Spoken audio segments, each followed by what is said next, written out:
dan keberagaman dalam ideologi tertutup tidak ditolerir karena kepatuhan total masyarakat menjadi tujuan. Tidak hanya itu, mereka benar-benar anti kebenekaan kita. Itulah yang muncul dengan berbagai persoalan SARA akhir-akhir ini.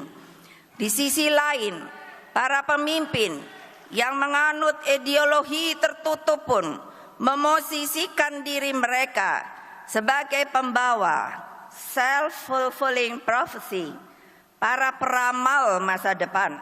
Mereka dengan fasih meramalkan yang akan pasti terjadi di masa yang akan datang, termasuk dalam kehidupan setelah dunia fana. Padahal notabene mereka sendiri tentu belum pernah melihatnya. Ini adalah panggilan jihad saya untuk mempertahankan negara Pancasila.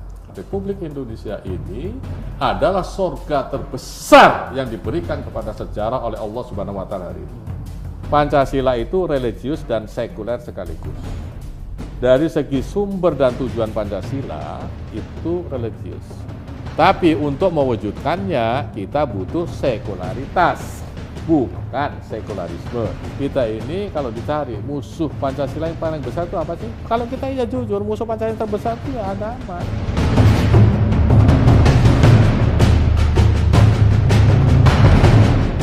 Ini kelompok yang kanan. Agama tidak lagi diberi kuasa untuk mengatur manusia. Ini di Eropa abad ke-15 disebut dengan masa Renaissance, masa kebangkitan Eropa. Jadi 500 tahun yang lalu orang Eropa itu sudah sadar bahwa agama ini hanya membuat kehancuran karena tokoh-tokoh agama itu penjahat, perampok, penyamun, pezina, menjual emas gereja. Akhirnya kata mereka, kita buang sajalah agama ini. Tapi yang satu mengatakan, jangan buanglah, toh kita masih perlu juga untuk acara nyanyi-nyanyi, acara sedih-sedih. Kalau gitu sebagian kita tetap beragama. Tapi yang sebagian tak mau beragama sama sekali, ateis. Makanya kalau ditanya, apa agama kamu? Dia sebut dia tak percaya kepada Tuhan. Yang satu lagi percaya kepada Tuhan hanya untuk seremonial, tahun baru, nyanyi-nyanyi, joget-joget, acara nikah, acara mati, acara tahun baru, hari raya. Selesai. Hanya dua saja. Lalu kemudian kemana mereka percaya? Setelah mereka tidak percaya kepada pendeta, mereka percaya kepada filosof. Maka muncullah filosof-filosof barat yang anti Tuhan. Makanya ada filosof barat itu yang mengatakan, dulu Tuhan pernah ada di Eropa, tapi sekarang sudah mati. Anti Tuhan. Katanya dulu Tuhan pernah ada, tapi sekarang sudah mati. Maka muncul pula lah filosof lain yang mengatakan Tuhan tidak pernah menciptakan manusia, tapi manusia itulah yang menciptakan Tuhan dalam otaknya. Ketika anaknya mati, ketika suaminya pergi, ketika dia stres dan depresi, dia tak tahu mengadu kemana, maka dia berhalusinasi menciptakan Tuhan dalam kepalanya. Macam-macam pemikiran barat, dan sebagian filosof itu mati dalam keadaan gila. Karena mereka tak bertuhan, lalu kemudian menghadapi hidup tak kuat, akhirnya di hari tuanya stres, gila, dan berakhir dengan kematian yang mengenaskan. Jadi kalau ada orang sekarang, ini nampaknya agama ini membuat kita mundur saja, itu pemikiran bukan dari kepalanya, tapi dia ambil dari barat. Maka muncullah apa yang disebut dengan saikulum dari bahasa Perancis, dan itu berubah menjadi sekuler. Sekuler artinya meninggalkan agama, tidak lagi mengatur hidup. Saya malam ini datang pakai baju, pakai celana.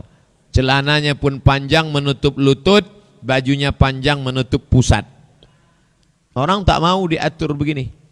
Saya mau pakai mau tidak, mau lutut tertutup mau terbuka, ngapain diatur-atur? Agama mengatur, agama itu masa lalu, tak perlu lagi dia mengatur kita. Dari mulai pakaian sampai makanan. Tadi kita makan, buka puasa sunat, hari Kamis, bulan Rajab, kita diatur. Mereka tak mau diatur. Saya mau makan, ya terserah saya mau makan mau tidak. Mau makan apa, ya terserah. Mau makan yang halal, mau yang haram. Halal haram itu tak ada. Karena agama tidak berhak mengatur kehidupan manusia. Itu sudah berumur 500 tahun yang lalu. Rukunnya ada 3. Pakai rukun juga dia, iya. Rukun yang pertama adalah mengosongkan dunia ini dari agama. Jangan sampai ada agama. Ini Ustadz betul apa bohong? Kalau memang betul agama tidak boleh ada di dunia, kenapa di barat itu ada Buddha, ada Hindu, ada Kristen, ada Yahudi? Agama boleh ada, tapi hanya mengurus personal orang dengan Tuhan. Adapun dengan kawan, dengan bertetangga, tak boleh beragama. Jadi kalau saya datang ke rumah Bapak, Pak, ayo kita ke masjid yuk. Itu enggak boleh. Karena sudah mengurus orang lain. Ini privasi saya, ini rumah saya, kamu jangan masuk ke rumah saya, jangan masuk ke halaman saya. Kalau mau bertuhan, tutup pintu, amin, panggil, oh Tuhan, oh Tuhan, oh Tuhan. Tuhan hanya hubungan personal antara manusia dengan pencipta. Jangan bawa-bawa tetangga. Oleh sebab itu kalau ada orang mengetuk-ngetuk pintu, ngajak ke masjid, ini tidak sesuai.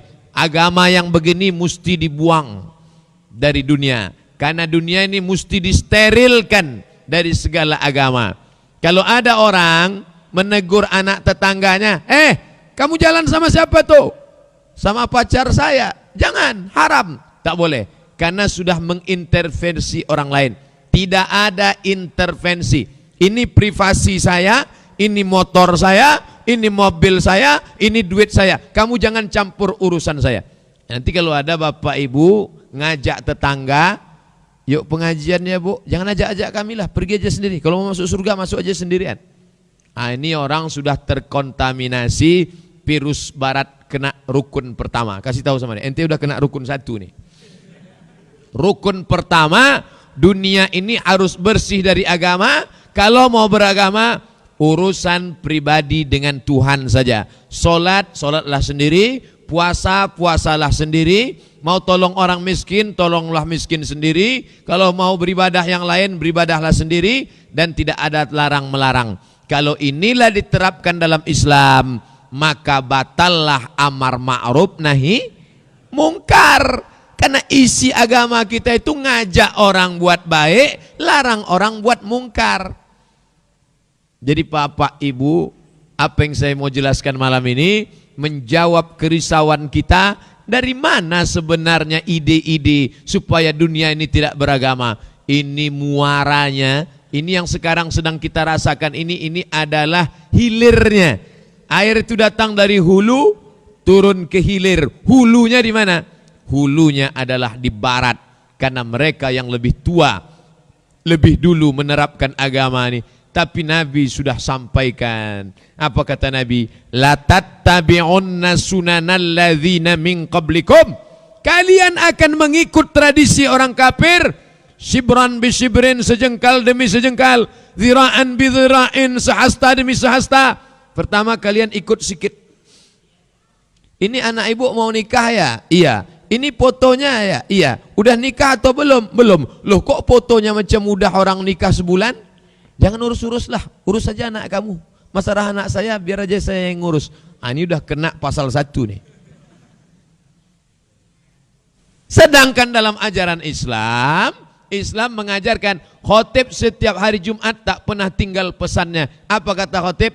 Wal asr innal insana lafi khusr illa alladzina amanu wa amilus solihat wa tawasau bil haq wa tawasau bis sabr. Itu yang mau dihilangkan. Agama yang mengajarkan tawasau bil haq, tawasau bis sabr, nasihat menasihati dalam kebenaran, nasihat menasihati dalam kesabaran, ini mau dihilangkan. Agama boleh, tapi khusus mengatur personal ente dengan Tuhan. Kapan itu? Orang akan beragama ketika stres saja. Stres, suntuk, susah, anaknya sakit, baru dia beragama. Peganglah apa yang bisa dipegang. Rantai rosario, patung, beragama. Oh Tuhan, sehatkanlah anakku Tuhan. Tuhan, Tuhan, Tuhan, Tuhan, Tuhan, Tuhan, Tuhan, Tuhan. Pertama dipanggil Tuhan, lama-lama hantu. Karena dia hanya menjalin personal. Sedangkan dalam Islam tidak. Dalam Islam ada yang dikenal dengan nilai-nilai. Dan nilai itu kebersamaan. Orang kalau salah cara beribadahnya kita tegur. Nabi menengok orang sholat. Sikunya turun ke bawah. Diangkat Nabi. Diaikkan ke atas. Betul begini. Tak boleh turun begini. Turun sampai ke lantai. Macam anjing. Turun ke bawah. Dia harus naik ke atas. Sampai tata cara sholatnya pun diatur ketika dia salah. Sedangkan ini enggak. Saya mau begini, mau begini, mau begini. Terserah. Yang penting hubungan personal dengan Tuhan. Maka banyaklah bertentangan ini dengan ajaran Islam. Ketika kita mengajarkan ini kamu tidak cocok lagi hidup di dunia ini. Karena dunia ini harus mengajarkan steril, bersih daripada agama yang model-model begini. Bagaimana caranya? Lepaskan agama dari sekolah. Karena orang mau tak mau dia dapat agama itu 3. Pertama dari orang tua, yang kedua dari sekolah, yang ketiga dari lingkungan. Orang tak lepas dari yang 3. Anak-anak yang berada di lampu merah mana Pak Ustadz? Pokoknya asal ada lampu merah lah. Mereka itu tidak beragama secara formal sekolah. Kenapa? Dia tak sekolah, tapi dia beragama secara lingkungan. Saya sholat di masjid simpang dekat jalan Arifin Ahmad, sebelah kiri ada masjid. Saya tengok beberapa adik-adik yang ngamen di lampu merah depan pasar pagi Arengka, sholat. Di mana dia tahu sholat? Dia tak sekolah. Karena dia ada lingkungan. Ada 3 orang beragama. Pertama karena lingkungannya, kedua karena sekolahnya, yang ketiga karena orang tuanya. Mereka tak punya orang tua, sebagiannya meninggal, sebagiannya tak tahu kemana. Mungkin dia pun pulang, dibuang. Ada yang dibuang di plastik, ada yang dibuang di kardus. Kalau ditanya siapa bapakmu? Kardus. Tak tahu dia bapaknya siapa. Secara orang tua dia tak dapat, secara sekolah dia tak dapat, tapi lingkungan dia dapat. Mungkin dia tinggal entah di gang mana, dia tengok ada orang sholat.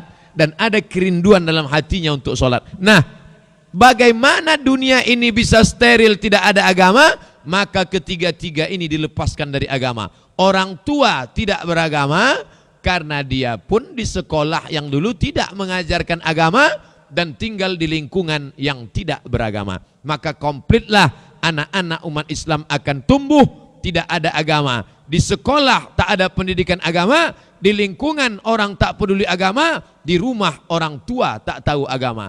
Besar, lahir, remaja, dewasa, menikah, mati, tapi tak pernah ada agama di kepalanya. Kalau ada pengajian di masjid, itu sekedar pelengkap penderitaan saja. Banyak ustadz-ustadz itu dianggap sebagai pelengkap penderitaan, khususnya pengajian di kantor-kantor. Sudahlah kita ditekan atasan, sudahlah tadi berangkat di simpang ditangkap polisi, sudahlah di rumah kacau balau. Nah, ini ada pula pengajian. Suntuk aku nengok ustadz ini. Bukan untuk menerapkan belajar agama. Dianggapnya tokoh agama itu hanya sebagai pelengkap penderitaan. Bagaimana caranya? Bagaimana orang tidak beragama dari yang 3 nih? Rukun pertama, dibersihkan dunia ini daripada pengaruh agama. Dan agama dilepaskan dari 3 cara orang dapat agama. Jangan ada pendidikan agama di sekolah, jangan ada agama di lingkungan, jangan ada agama di keluarga. Makanya orang di tengah keluarga hampir tak ada. Mau pakai celana pendek pakailah, mau pakai baju kutang pakailah, mau keluar tak berpakaian silakanlah. Tidak ada tunjuk ajar, tidak ada ajar mengajar, tak ada nasihat menasehati, tidak lagi ada tegur menegur, tak lagi ada tegur sapa. Bahkan kalau kita tegur, kita yang akan dikucilkan. Kita sudah dianggap melanggar privasi. Bapak Ibu yang merasakan ini di tengah masyarakat kita, paham keadaan kita sekarang memang sedang dibersihkan dari pengaruh agama. Sekolah, tak usahlah cerita bagaimana pendidikan agama di sekolah. Yang tidak sekolah SD IT, SMP IT, SMA IT, Islamic Boarding School, pondok pesantren, rasakan sendiri. Berapa cuman pelajaran agama? Kenapa pendidikan agama? Kalau sudah penerimaan guru PNS, guru matematik, guru fisika, guru biologi, guru kimia, guru bahasa Inggris, guru entah guru-guru apa. Padahal kalau mau diangkat guru agama itu bukan banyak, 5 saja. Guru Quran hadis, satukan aja Quran itu sama hadis. Guru Quran hadis, guru akidah akhlak, guru fikih, guru bahasa Arab, guru sejarah Islam. Cukup 5. Tak perlu satu-satu. 5 saja cukup. Quran sama hadis satukan. Akidah sama akhlak satukan. Fikih satu, sejarah Islam, bahasa Arab. Karena bahasa Arab mau tak mau harus masuk. Sekarang enggak. Quran hadis, fikih, sejarah Islam, bahasa Arab, akidah akhlak disatukan menjadi pendidikan agama Islam. 1 pekan 1 jam. Itu pun kadang gurunya lambat, kadang muridnya lambat, kadang dua-duanya sama-sama lambat. Ditambah libur asap, libur hujan. Mau jadi apa?